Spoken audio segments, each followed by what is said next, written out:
Hello, students of Pioneer Elementary. It's Miss Bev, the librarian and preschool teacher, coming at you with a few more books for winter. Little Polar Bear and the Big Balloon, written and illustrated by Hans de Beer.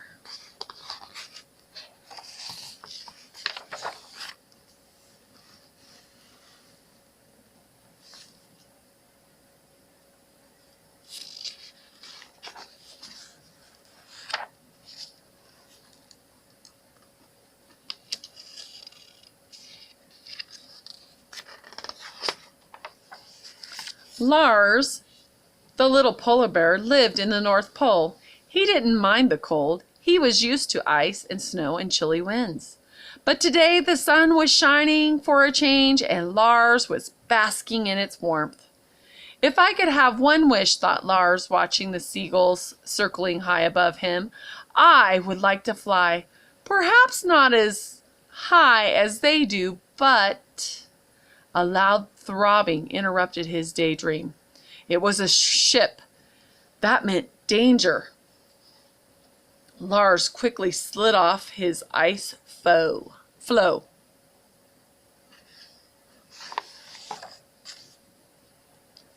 Lars clung to the floe as it rocked on its waves. The ship came so close that it nearly brushed against him. When the ship had gone past, Lars started to climb back onto the ice. Then a voice called, "Look out down there!" Something plummeted past him and disappeared underwater with a splash.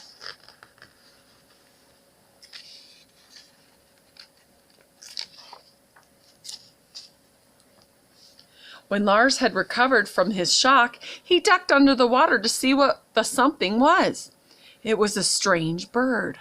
Alarmed at the sight of a polar bear, the little bird tried to swim away, but Lars swam underneath it and lifted it out of the water. "There's no need to be scared of me," he said. "I'm Lars, the little polar bear."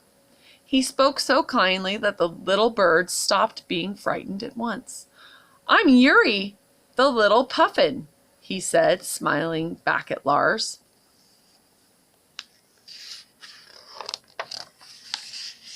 "A puffin? I've never seen anyone like you before," said the little polar bear. "Where'd you come from?" "Far, far away from here," Yuri told him. "I was fishing one day and I accidentally dipped my wings in an oil slick. I just managed to get onto that ship, but I couldn't lift my wings anymore. I've been on the ship for days and days with nothing to eat. When I saw land at last, and here I am. Now I'll never get home again," he said sadly. "Of course you will. I've helped lots of animals find their way home," Lars said comfortingly. "Look, the ship is dropping anchor. That's good." "Why is that good?" asked Yuri.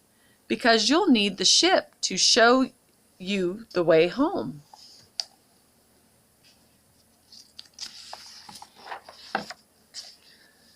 "I can't help you fly," said Lars, "but I can make your wings feel better. When we polar bears have a pain, we always go to the hot springs. I'll take you there. Follow me." The little puffin's webbed feet made it hard for him to keep up with Lars. "Flying really is the best way to travel," he sighed. "I'm sure it is, and I'd love to fly myself, but jump on my back and we'll get there faster." When at last they arrived at the steaming hot springs, Lars found it hard to persuade its little friend to get into the bubbling water. "Are you sure it won't hurt me?" Yuri asked anxiously.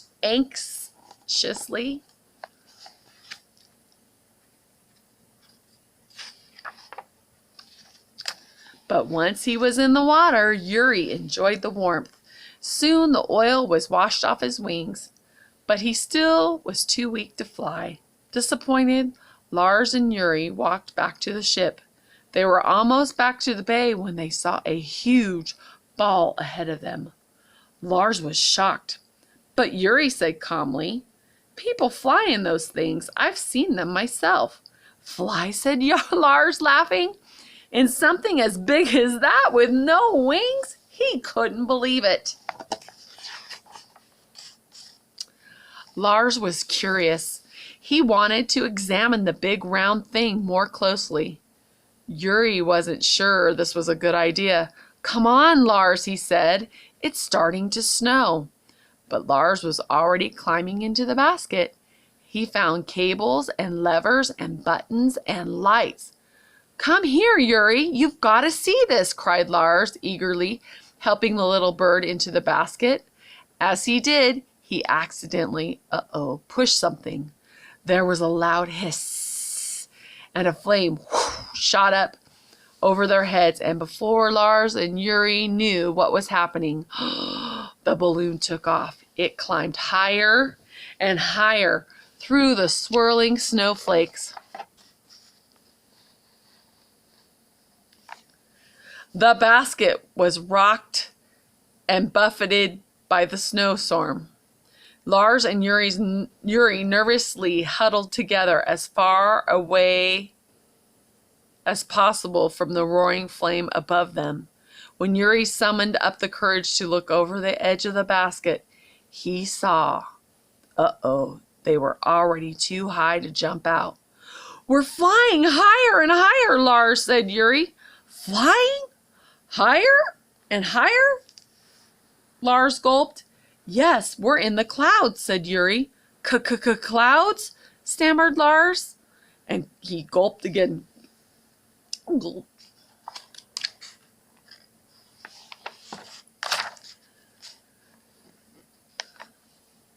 Suddenly, the roaring stopped. The flame died down, and they floated peacefully above a sea of clouds.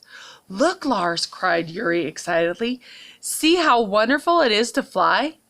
Lars peered over the edge. The clouds were no longer above them, but below him now.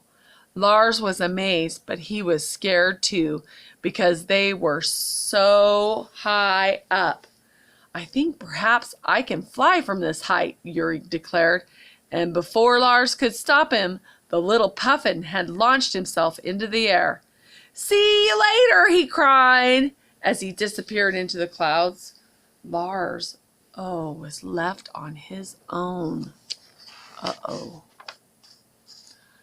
Lars held tight on the balloon and sank back as it sank back into the clouds.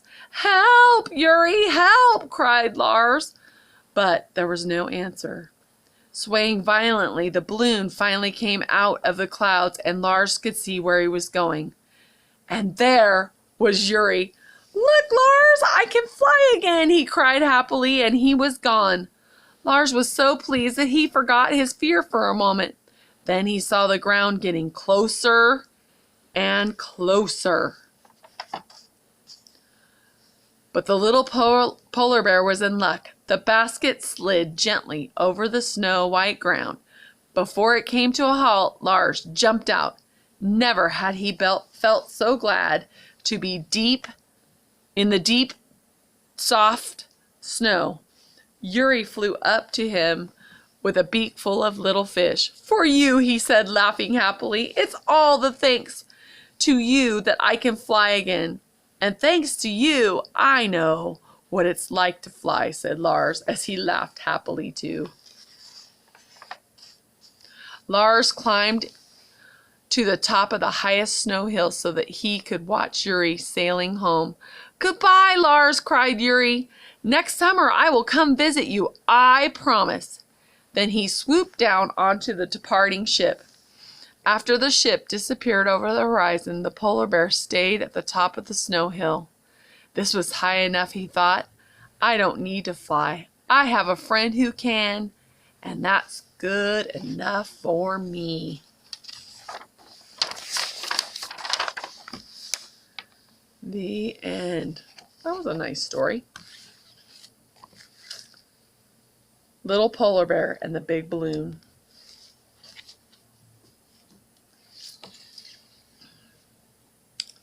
Snow Day by Lynn Plorday.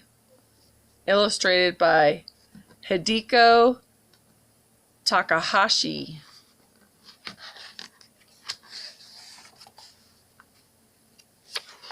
snow day. With love to Mom, thanks for making the magic of snow days last all year long. To Yo-chan, whose first snow was a snow day. Oh, yawn. Hug the pillow, a cozy, curled up lump in the quilt. Mama whispers, "Snow day, child." The quilt burst open. Is it? Could it? Would it be?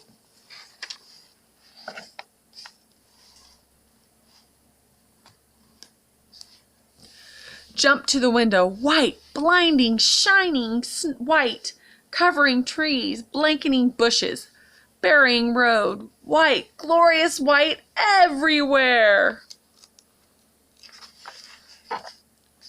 Twirl and giggle, dance and prance, snow day chant. There's no day like a snow day. Snow day breakfast, steamy oatmeal in a brown sugar and cream broth. Plumpy pumpkin muffins, change butter chunks to butter chamilts. Snow day, yummy snow day.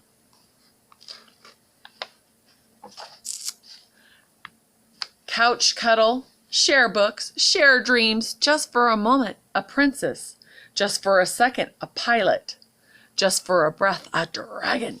Tee-hee, sniggle, wiggle, giggle, snow day, silly snow day. We've had some of those, huh? Woohoo! Woo! Wild, whirling wind crashes limbs to lines. Lights dance, flick-a-lick, lights die, flick-a-flow. Snow day, fierce snow day. Ooh, it's dark. How many of you lost power on our last snow day? Fireplace huddle, checkers and chuckles. Old maid, go fish, card castle, poof. Snow day, playful snow day. Did you guys play games with mom and dads on snow day? Cupboard carousing, hot chocolate, mushy marshmallow dunk, popcorn, peanuts, pretzels, chocolate chips minus the cookies, yum, smunch, crunch. Snow day, munchy, snow day. Snacks are always good to watch it snow. Papa's long johns, rainbow scarf, nibby mittens, pom-pommed, pull down cap, snow day, bundly snow day. Ooh, looks like it's sled time.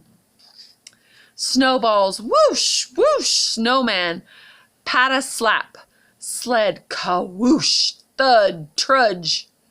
Snow angel, plop, snow fort, hoof.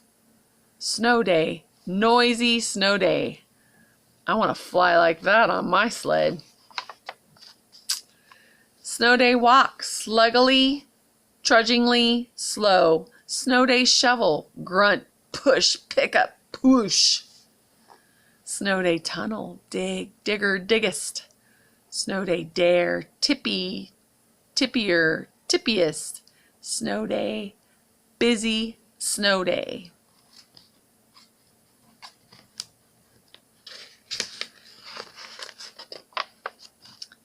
Deepening darkness, shake and shudder, stomp, clomp indoors. Dripping, drenching, hang to dry, snow day, shivery burr, snow day.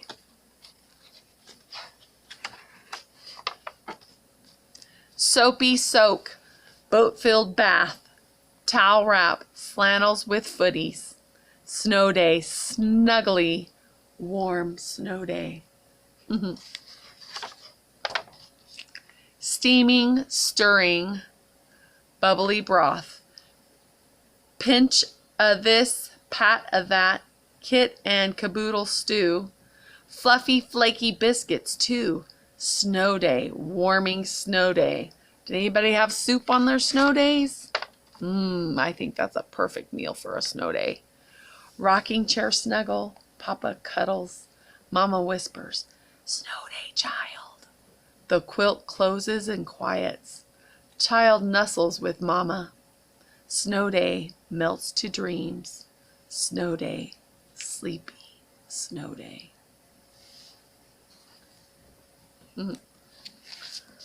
Snow day. Hope you enjoyed that one too.